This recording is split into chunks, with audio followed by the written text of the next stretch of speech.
Hello everyone, welcome back to my channel. ఈరోజు వీడియోలో కాలా జామున్ స్వీట్ ఎలా ప్రిపేర్ చేయాలో చూద్దాం.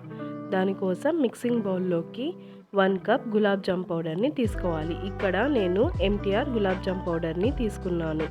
ఇప్పుడు మనం బాగా కాచి చల్లార్చిన పాలని కొద్ది కొద్దిగా పోసుకుంటూ చపాతీ ముద్దలా చేసుకోవాలి.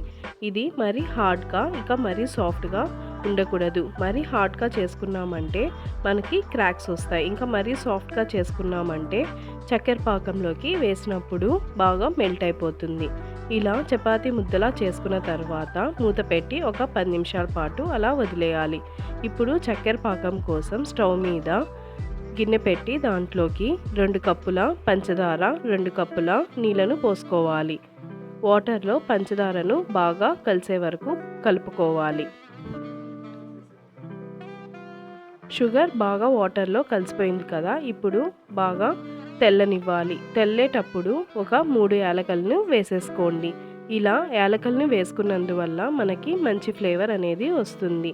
ఇప్పుడు లైట్ తీగ పాకం అయిన తర్వాత స్టవ్ ఆఫ్ చేసేయాలి. ఈ ప్రాసెస్ మొత్తం ఒక 7 to 8 మినిట్స్ పడుతుంది. పాకం చల్లారకుండా మూత పెట్టి పక్కన పెట్టేసుకోండి.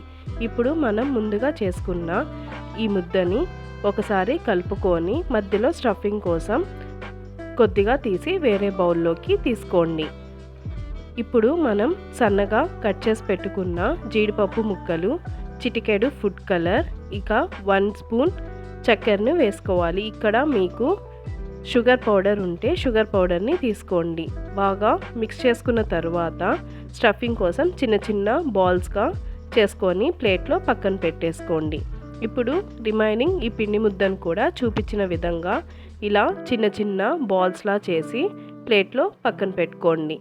ఇప్పుడు మనం స్టఫింగ్ చేసుకోవడం కోసం ఔటర్ లేయర్ని ఇలా ఫ్లాట్గా చేసుకొని మనం చేసుకున్న ఈ స్టఫింగ్ని మధ్యలో పెట్టుకొని స్టఫింగ్ అంతా క్లోజ్ అయ్యేటట్లుగా ఇలా చూపిస్తున్న విధంగా క్లోజ్ చేసుకుంటూ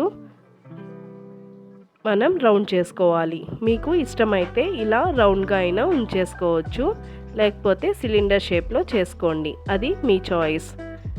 ఇలా చేసుకొని ఒక్కొక్కటిగా రిమైనింగ్ అన్నీ కూడా చేసి మనం ప్లేట్లో పెట్టి పక్కన ఉంచుకోవాలి. ఇప్పుడు వీటిని ఫ్రై చేసుకోవడం కోసం మనం స్టవ్ మీద బాండలు పెట్టి డీప్ ఫ్రైకి సరిపడా ఆయిల్ని పోసుకోవాలి. ఆయిల్ మీడియంగా హీట్ అయిన తరువాత మనం ముందుగా చేసుకున్నవి ఒక్కొక్కటిగా ఆయిల్లో డ్రాప్ చేసుకుంటూ బాగా ఫ్రై చేసుకోవాలి. లో ఫ్లేమ్లో పెట్టుకొని ఫ్రై చేసుకోవాలి. మనకి లైట్ గోల్డెన్ బ్రౌన్ వచ్చే వరకు ఇలా లో ఫ్లేమ్లో పెట్టుకొని ఫ్రై చేసుకుంటూ ఇప్పుడు మనం మీడియం ఫ్లేమ్లో కానీ హై ఫ్లేమ్లో కానీ పెట్టుకొని కొద్దిగా డార్క్ కలర్ వచ్చే వరకు ఫ్రై చేసుకోండి. బాగా ఫ్రై అయిన తర్వాత మనం ముందుగా చేసుకున్నాం కదా, ఆ చక్కెర పాకంలోకి వేడిగా ఉన్నప్పుడే వీటిని వేసేసుకోండి. ఇలా వేడిగా ఉన్నప్పుడే వేసుకుంటే స్వీట్ అనేది చాలా సాఫ్ట్గా ఇంకా మంచి టేస్ట్గా ఉంటుంది.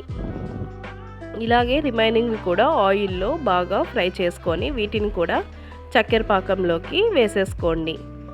ఇలా వీటిని మూత పెట్టి ఒక గంట కానీ 2 గంటల పాటు అలా వదిలేయాలి. ఇక్కడ నేను 2 hours తర్వాత మీకు చూపిస్తున్నాను.